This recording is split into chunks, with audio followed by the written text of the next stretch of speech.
Hi, I'm sitting here with Stevie and Dee Dee Wolkowski, two artists in New York, although, you know, they don't do the traditional art. People probably wouldn't say that, like, architecture and interior design are, like, the same thing, and they're not, but, like, clearly there's a lot of... There's a big connection. Okay. There's a big connection. So is that you guys drawn to each other because of that? Definitely. That was definitely one of the things, wouldn't you say? I mean, that was the original, how I we like ended to up think she meeting. was drawn to me for my look. Yeah. So what type of buildings do you build, or what kind of structures do you make, and how does that express your artistic, you know, what you have artistically? As architects, as sometimes we say, poor artists, we're not particular, we're not picky as far as what type of commissions we get. It could be an office building, it could be an individual home, it could be an apartment building. But whatever the case is, we try to introduce something, in the case of, let's say, an apartment building, where people enter the home and perhaps they feel a certain amount of grandeur, or they feel a certain type of warmth or inviting. Sometimes when we do corporate work, the corporations want to have a feeling of awe, that people should be, oh, wow, this must be a company that really invented something brilliant. What are some of the challenges you face as an architect? Well, it's always a challenge when you have budgets and schedules and you're working on building a structure, designing a structure, and you want that structure to have a certain form and speak to people when they enter the building. So that's the challenge that we have in architecture when we're trying to maintain an art form within the constraints of budgets and schedules. Okay. Your past projects. What kind of stuff have you worked on? Talk to me about some of your past projects. Some of my past projects. Let's see. Currently, we are taking a decommissioned firehouse that was decommissioned several years ago. It's in Far Rockaway. And there is a not-for-profit called the Rockaway Waterfront Alliance. Okay. And this organization does environmental education for youth. Currently, we're in the process of renovating this building for their use. Now, that is something where you do try to take some of your principles of architecture and perhaps some of Like what your kind of principles? Principles, for instance, since their mission is to deal with the environment, we want to bring the environment into the building. Certainly, we just can't have a big open hole in the building and let it rain inside the building. Yeah. That would ruin a lot of things. Yeah. So we try to do things with a lot of glass. We try to do things that allow whatever views are available to be taken advantage of. We try to incorporate some green energy elements. So for instance, we're doing a study on some solar panels. However, solar panels need a certain direction, and you want to incorporate that into the overall design and rehabilitation of the building so that it doesn't look awkward in its manner. Interesting. But tell them also about, you have different museums that you've done. You Yeah. have commercial. And then we're going to get to you, Dee Dee, Commercial- obviously. Commercial, residential museums. spaces. Tell me about some of the museums you've worked on. Worked on the Museum of Jewish Heritage, which is in Battery Park City in New York City. Okay. There was a first building that was done, and it was a very specific building for the purpose of the exhibits that they were going to be showing. They then worked towards at putting on an addition to the building, and the addition had a far more complex program. There was to be a cafe, there was to be a restaurant, there was to be an exhibition hall, there was supposed to be a changing gallery hall, Okay. a visitor center. So the plan of that changed. So therefore, what the challenge was to see to it how we integrate this new addition to what was really a jewel of the first building. That was one challenge, and we achieved that by making a very subtle connection between the two buildings.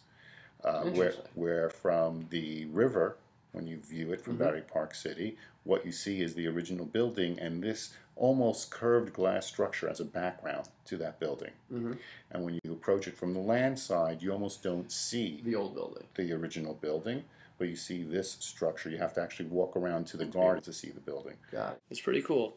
Okay, and Dee Dee, you are the interior designer of the duo. So tell me a little bit about what kind of interior design work you did. So I as well work, I do residential, I do commercial, and each one has its own identity.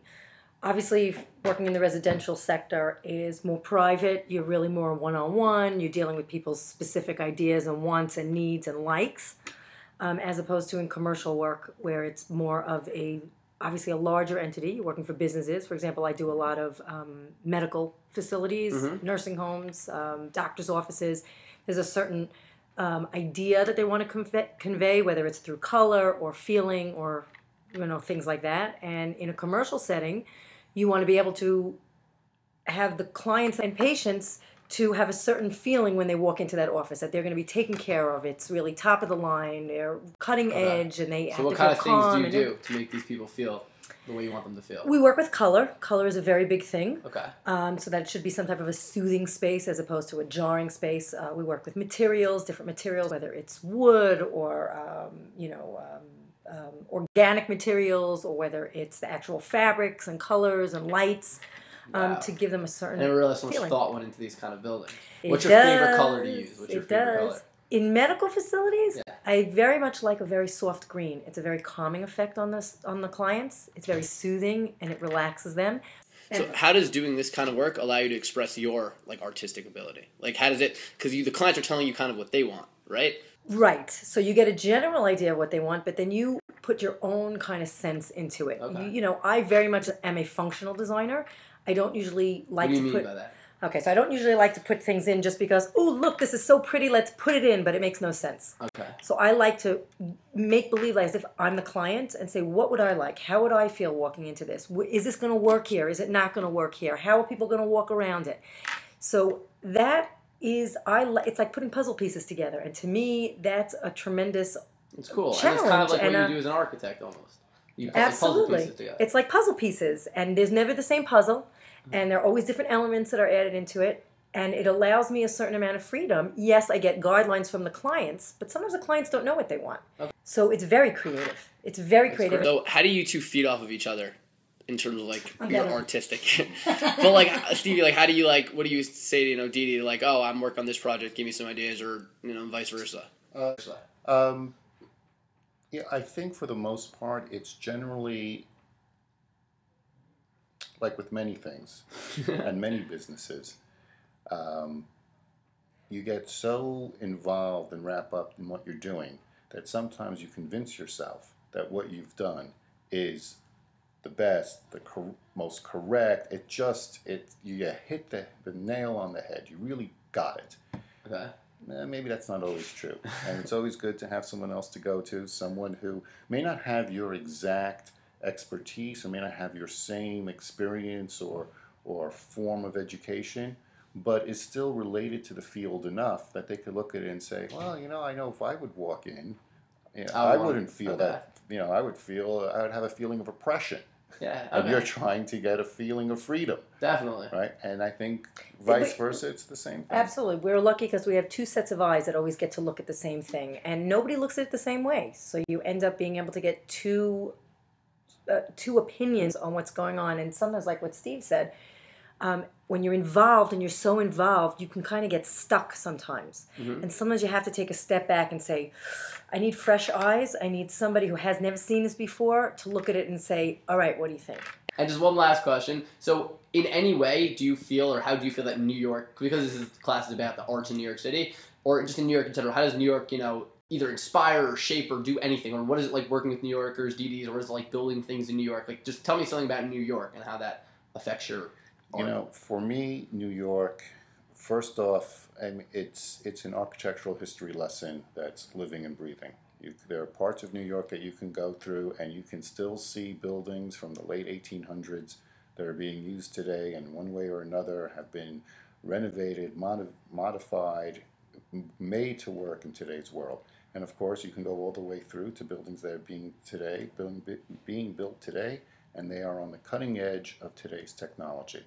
I mean, the newest, most energy efficient, green energy, new building systems, mechanical systems, you name it.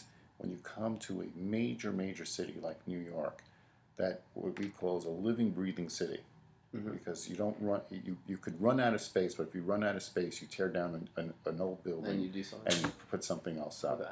So that dynamic, that energy, is one of the things that makes New York, in this regard of architecture, so special. Okay. Absolutely. In terms of design, it is cutting edge. It's whatever's coming the next phase. It's the newest. It's the most technologically advanced. It's, you know, it's the first thing that people see. Yes, it comes from Europe and whatever, you know, things come over from Europe and vice versa.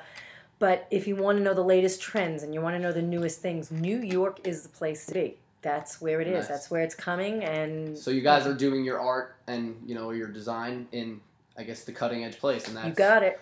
that makes it all the better. Absolutely. Okay. And it's a challenge sometimes when it's cutting edge. Totally. But it's also very, very, very exciting. That's great. Constantly. So it's great. Always something new. Okay, so I'm gonna let you guys go. Thank you so much, Dee and Steve. No problem. You guys Good are the luck. best. Give it away. Great. Thank you guys so much. Okay. All right.